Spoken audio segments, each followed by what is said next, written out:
형제들아, 내가 당한 일이 도리어 복음 전파의 진전이 된 줄을 너희가 알기를 원하노라.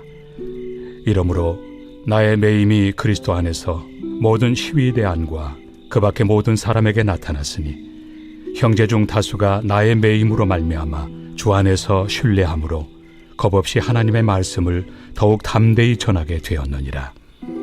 어떤 이들은 투기와 분쟁으로, 어떤 이들은 착한 뜻으로 그리스도를 전파하나니 이들은 내가 복음을 변증하기 위하여 세우심을 받은 줄 알고 사랑으로 하나 그들은 나의 매임에 괴로움을 더하게 할 줄로 생각하여 순수하지 못하게 다툼으로 그리스도를 전파하느니라.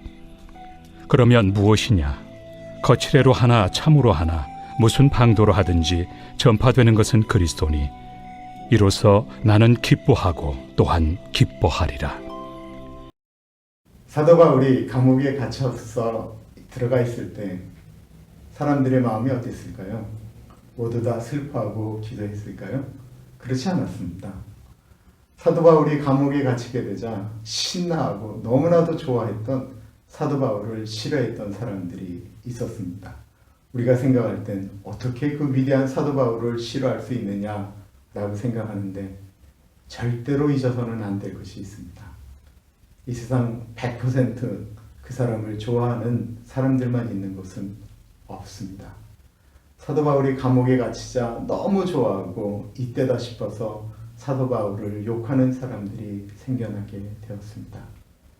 반대로 사도 바울을 너무 걱정했던 사람들, 사도 바울이 감옥에 갇히면 이제 복음도 전하지 못하고 저렇게 오해받으면 사도 바울이 전하였던 그 복음마저도 그 의미가 훼손될 텐데 어떻게 하면 좋겠나 걱정했던 분들이 있었어요. 누구일까요? 빌립보 교인들이죠. 우리는 이렇게 다른 사람들을 좀 제대로 걱정할 줄 아는 넉넉한 사람들이 되었으면 좋겠습니다. 그런 빌립보 교인들에게 사도 바울이 걱정하지 말라고 하면서 편지 속에서 빌립보 교인들을 위로하는 내용이 나오네요. 12절과 13절입니다. 형제들아 내가 당한 일이 도리어 복음 전파에 진전이 된 줄을 너희가 알기를 원하노라. 이러므로 나의 매임이 그리스도 안에서 모든 시위대 안과 그 밖의 모든 사람들에게 나타났으니. 사도 바울이 감옥에 갇힌 지 오랜 시간이 흘렀습니다. 사도 바울에게도 이런 고민이 있었겠죠. 내가 복음을 전하기 위하여 로마에 오기로 했는데 복음도 전하지 못하고 이렇게 감옥 안에서 오래 있으면 어떡한단 말인가. 처음에는 걱정했어요. 아까 말씀드렸던 것처럼 사도 바울이 로마 법정에서 예수 그리스도에 대해서 변론하였거든요. 왜 예수 그리스도가 구원자이신지, 유대교인인 내가 왜 예수님을 믿게 되었는지, 그 예수 그리스도를 믿으면 모든 사람들이 구원을 얻는다라고 하는 이야기를 담대하게 증거하였을 때 황제는 믿지 않았지만 그 이야기를 들었던 바울을 호송하고 그를 감시하였던 시위대 사람들, 군인들, 그 주변에 있던 관리들이 그 메시지를 듣고 고민하다가 바울을 찾아오기 시작했다라는 것입니다. 그리고 그들이 예수님을 영접하게 되었습니다. 사람들은 일반적으로 자기가 원하는 대로 되지 않을 때 하나님을 원망하죠. 혹은 신앙이 바닥을 치기도 합니다. 그런데 우리 주변에는 종종 이런 분들이 계세요. 그분이 지금 당한 처지나 일반적인 사람들이 도저히 이해할 수 없는 일을 당했음에도 불구하고 아무렇지도 않은 듯 더 하나님 앞으로 나아가며 다른 사람들에게 밝게 웃으며 대하는 것을 보면 사람들이 미쳤다라고 이야기하기보다는 저 안에 있는 예수 그리스도는 얼마나 위대한 분이시기에 저분을 저렇게 이끌어가는가 라고 생각하게 되지요. 사도 바울이 그랬다라는 것입니다. 사도 바울 때문에 다른 사람들이 힘과 용기를 얻게 되었습니다. 14절에 보면 형제 중 다수가 나의 매임으로 말미암아 주 안에서 신뢰함으로 겁없이 하나님의 말씀을 더욱 담대히 전하게 되었느니라. 사도 바울이 그렇게 감옥 안에서도 담대하게 복음을 전하자 로마에 있는 예수 믿는 사람들이 더 이상 숨어 지내지 않고 나도 사도 바울처럼 복음을 전해야지. 참 부끄럽다. 내가 사도 바울 선생님보다 지금 훨씬 더 편하게 사는데 나는 무엇인가 라고 이야기하면서 움직이는 사람들이 있었다라는 거예요. 반대로 교회 내에는 앞에 언급한 바와 같이 사도 바울을 무지하게 싫어하는 분들이 있었어요. 사도 바울이 가짜다라고 이야기했던 분들이 로마에 많이 있었는데 사도 바울이 감옥에 갇히자 이때다 싶어서 이야기합니다. 사도 바울이 잘하였으면 왜 저렇게 오랫동안 감옥에 있겠습니까? 그가 말했던 것이 정말로 옳았다고 한다면 어떻게 로마 시민이 저렇게 오랫동안 감옥에 갇혀 있겠습니까? 그가 틀렸기 때문에 그렇습니다. 이렇게 말하면서 그들은 자신들이 옳다라고 하는 것을 증명하기 위해서 사도 바울이 감옥에 갇혀서 주변에 있는 사람들에게 복음을 전하는 그 이상으로 복음을 전하기 시작했다라는 거예요. 우리 16절, 17절 보실까요?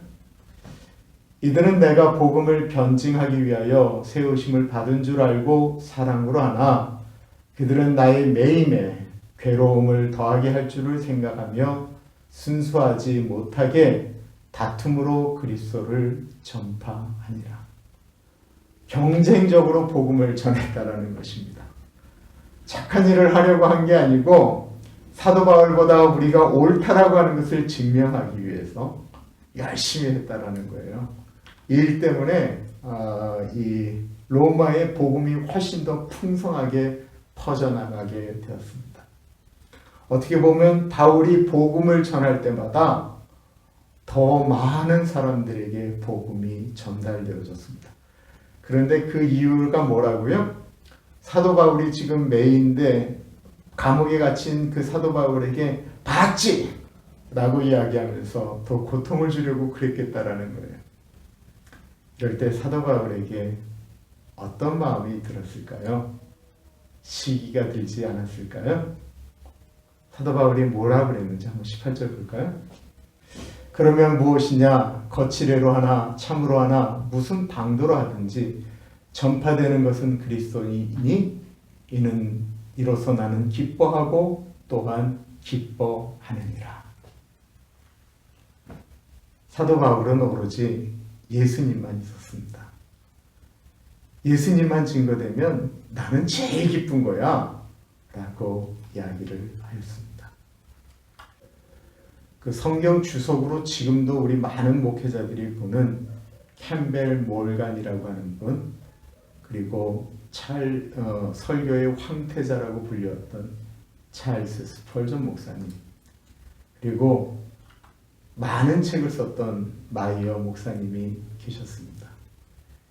이 세 분 중에 이 캠벨 몰간이라는 분이 공부를 많이 하셨거든요. 그래서 미국에 가서 공부도 하고 사역을 할 때 친구였던 이 마이어 목사님이, 몰간 목사님이 미국에서 고생하지 않도록 그가 최선을 다하여 하나님의 사람으로 살도록 열심히 매일 기도하셨습니다.